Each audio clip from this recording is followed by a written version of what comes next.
So I apologize. I wanted to film this on a brighter, sunnier day, but it looks like all we're getting right now is like rainy, overcast, gross, whatever this is. And I didn't want to wait too long to record. So welcome to the second episode, installment, whatever, of Anxiety Time. Yeah, if you're new here, my name's Callie, and I'm glad to have you. I'm sure you're more than tired of hearing about it, but the whole like coronavirus, COVID-19 situation that's going on, it's a mess.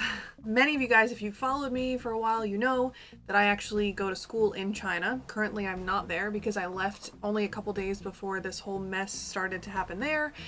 I live in the US, and now at the end of March, as it is right now, the situation is not so great where I live here in the US. In the past couple days, I've kind of lost my job. We got the email yesterday that the studio was probably not going to open up.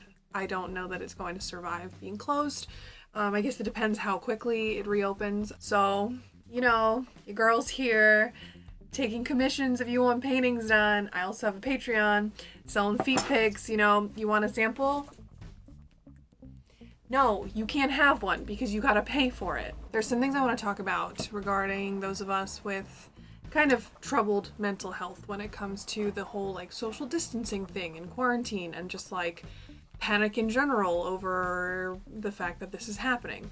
So this might be happening for you personally in a few kind of different like spheres here. So I know some people like me that suffer with OCD might be dealing with contamination issues, and it feels like everything that they've been told is irrational their entire time suffering is suddenly like coming to fruition, and they're like, oh my god, this is exactly what I thought it was. So if you're struggling with that, I'm really sorry. I don't really suffer with the contamination part as much as other types of OCD that I have, but I do like on occasion have issues with that, so I can like I can see how that's probably going to be problematic for you. Just keep in mind, as you go about your day, that a lot of your contamination fears are probably still irrational. It's not actually a contagion type contamination issue for all things. Especially, if you're home all day, you're alone, you're not going out, you're not doing anything, you're not touching anyone or anything.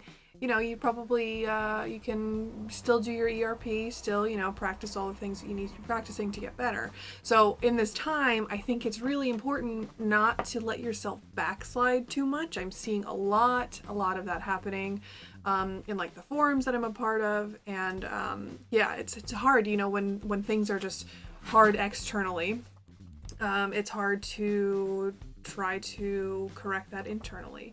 And you might lose some of the progress that you've had, but that's okay. I've said a million times that, recovery and progress, it's not linear. Sometimes you're going to do better, sometimes you're going to do worse, sometimes, it's going to be all over the place.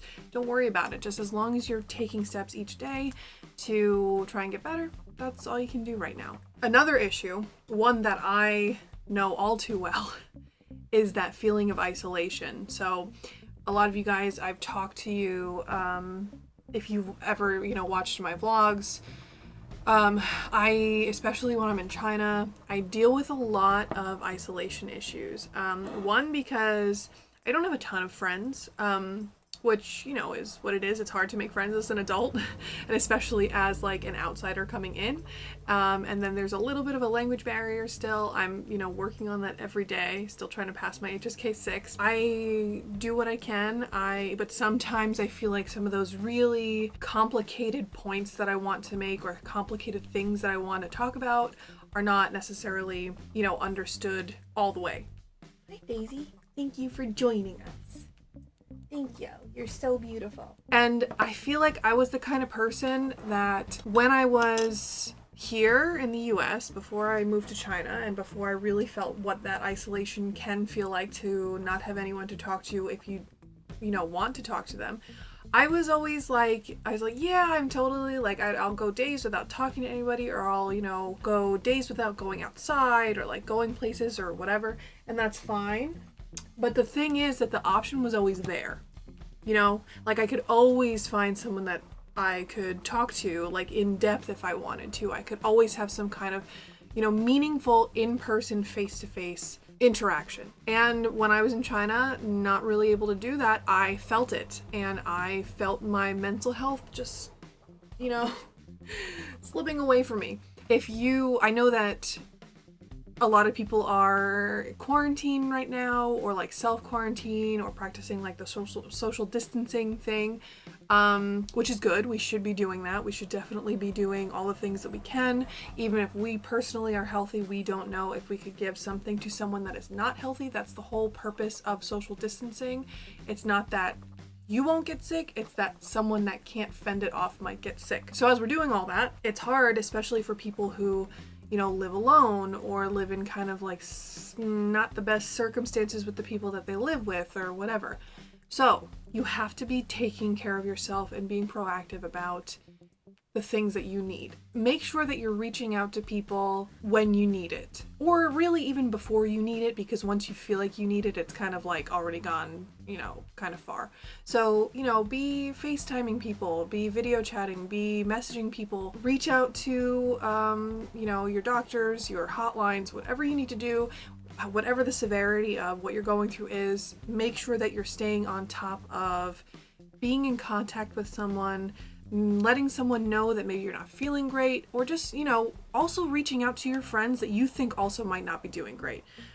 If you know someone that might be struggling, reach out to them too, because you both might need it. Remember too, you have to be meeting all your basic needs. So you can still go grocery shopping, or you can still order food, or whatever you need to do. You can still do all those things that you need to do. So make sure that you're eating well, that you're sleeping on a somewhat normal schedule. I know it's hard when people are like working from home, or lost their job, or whatever they're doing. Make sure you're still like on some kind of a good schedule, because I don't want to sound like one of those people that's like, I eat well, I sleep, and I exercise, and I'm better, and you have no reason to feel bad if you do those things. That's absolutely not what I mean. That's not true at all, okay? But you do have to make sure that you're meeting your basic needs so that you have a level playing field to start from.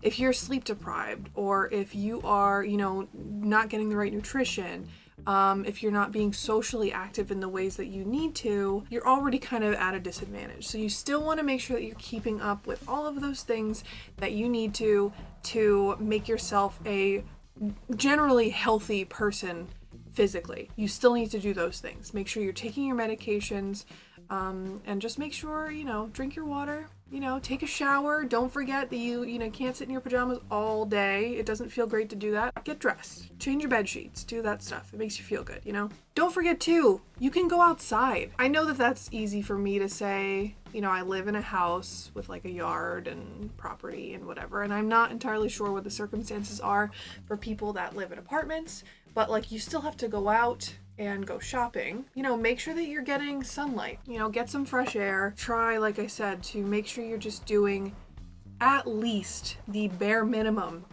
to give yourself a fighting chance to be happy during this time. On the bright side, maybe you have time to do things that you always wanted to do, but you didn't have time before. Like, for example, I'm always trying to clean my room and declutter and get rid of things and whatever, and I've slowly been doing that, slowly. Yesterday, I woke up and I was like, you know what? I'm going to get rid of everything that is on my floor that's like taking up all this space, gonna vacuum, gonna do all that stuff. I did it and I feel so much better. Don't look at the desk behind you. That's not done yet, but like everything else, it's clean. It's like, I didn't dust. Don't look too closely, but for all intents and purposes, my floor is clean. I feel better. The room feels brighter because the sun is, not being blocked by all this stuff that was just on the floor, making all these shadows, and it feels good. I want to declutter. I'm motivated to go through all the stuff that I've just been kind of like pushing to the side and not wanting to look at. So try and take advantage of those types of things, or learn a new hobby or a skill or something like that. Try to pick up something that you might not have been able to because you didn't have the time. You couldn't afford yourself that time.